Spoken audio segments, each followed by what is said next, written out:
Hello, hello. Welcome to Hot News, Fun News number 3.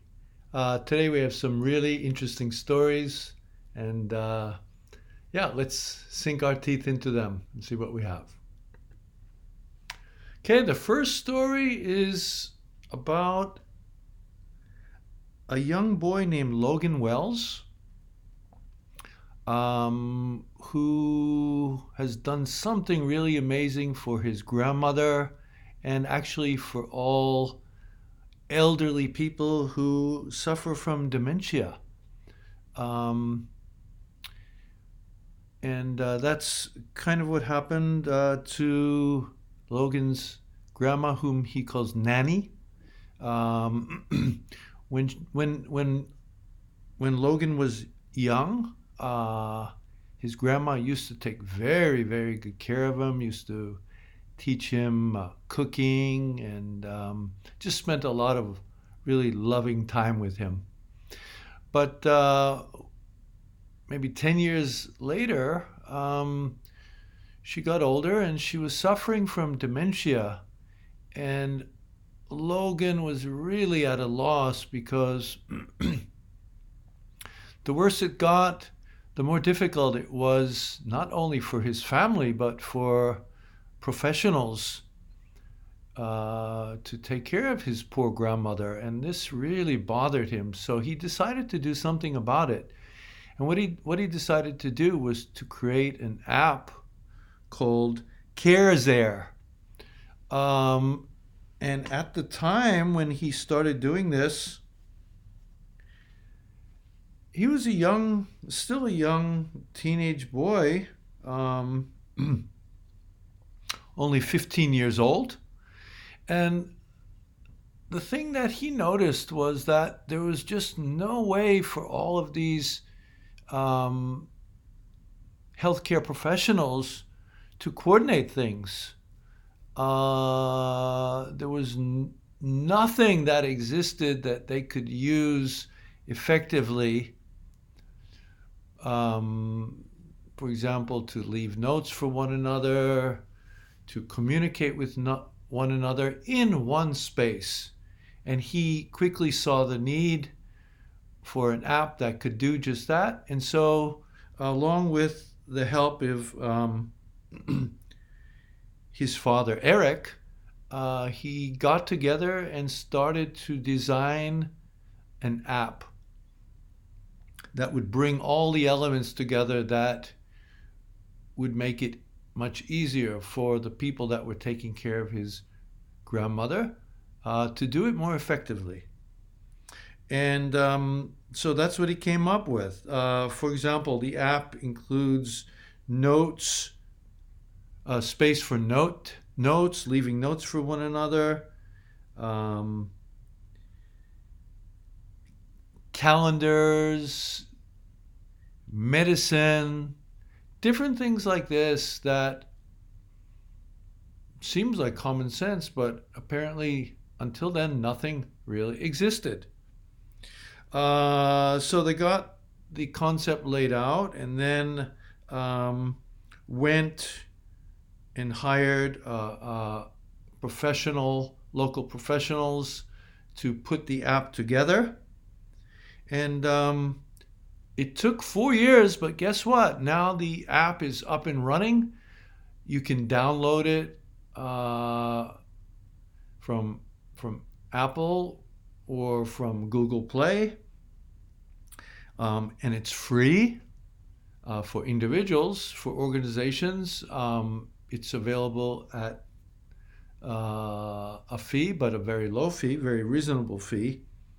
And basically, it allows all caregivers to communicate and collaborate better than ever with one another. I think this is an amazing story. Kudos to Logan, who really wanted to do something for his grandma, give back the love that she gave to him when he was young. It's an amazing story. Okay, let's move on to our second story. Story number 2. What is the most complex word in the English language? Well, you can see it on the screen here. The word is actually run. So, what does it mean to say that this is the most complex word in the English language? Well, according to the Oxford English Dictionary, the word run has over 645 meanings for the verb form alone. 645 ways that we can use run. In the actual paper book version of this, which is not published very often because it's just so huge, it's like an encyclopedia. It's if they publish it today, it would take up over 30 full pages in the book just for the word run. The second word on the list is the word set. Also, only 3 words. There's just huge numbers of meanings for the word set. And the third word is also a 3-letter word, put. So, if you're ever wondering what the most difficult or deepest words are in the English language, don't think too deeply. Just keep it simple, keep it short, and think of words like run, set, and put. Yeah, I thought that was a really interesting story. It surprised me. I just never would have imagined that the word run had so many meanings. But yeah, sure enough, do a search on Google yourself and go to the dictionary, and you'll just be amazed at how many words in our language, common words, contain the word run. Run around, run off, run into, just run all over the place in our lives. Okay, and today's third story is a story about 7 hobbies that will make you smarter. Now, the key point here is that these are hobbies. Why hobbies? Because hobbies are fun. Yeah, there are a lot of other activities that can make you smarter, but a lot of us, it's human nature maybe to give up on these things.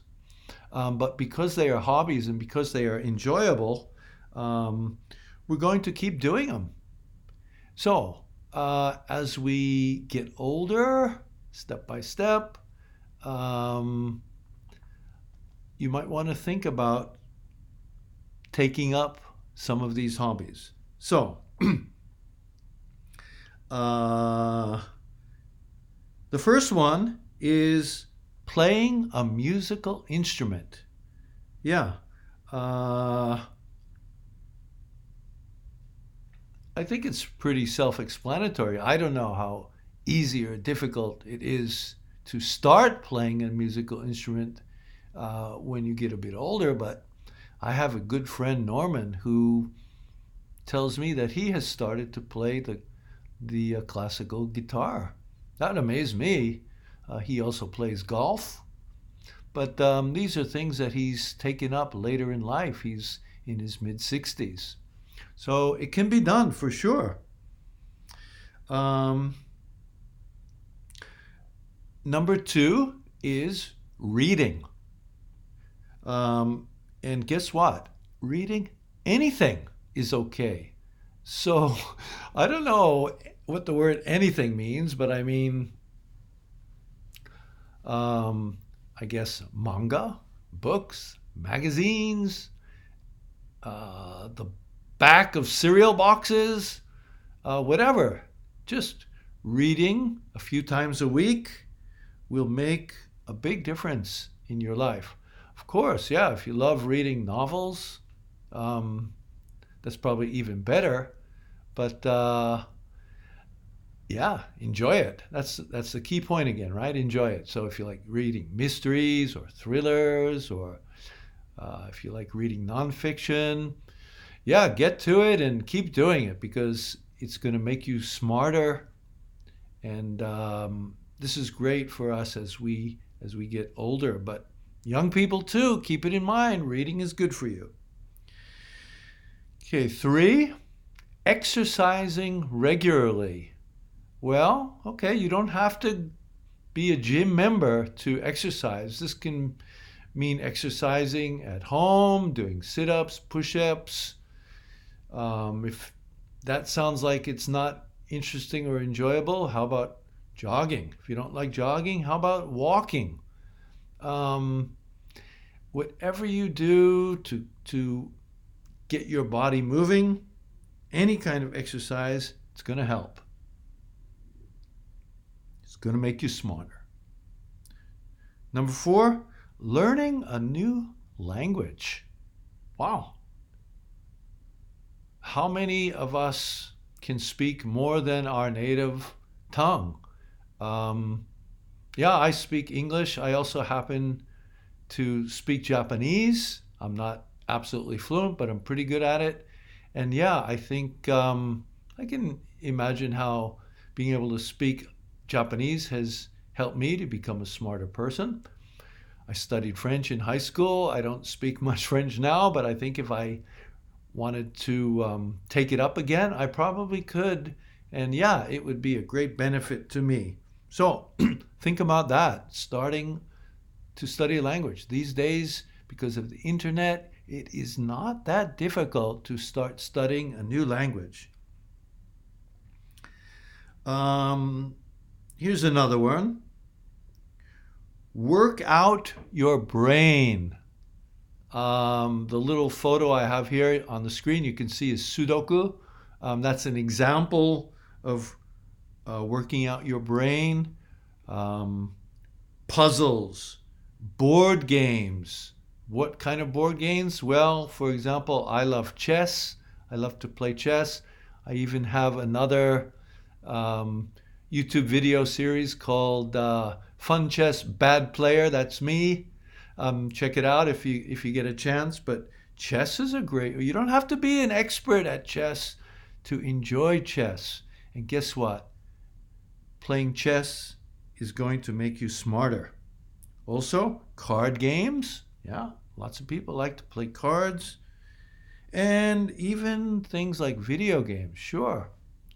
All of these are under the category of brain exercises and will definitely make you smarter, and at the same time you can enjoy it. And the final one I want to just mention here is meditation.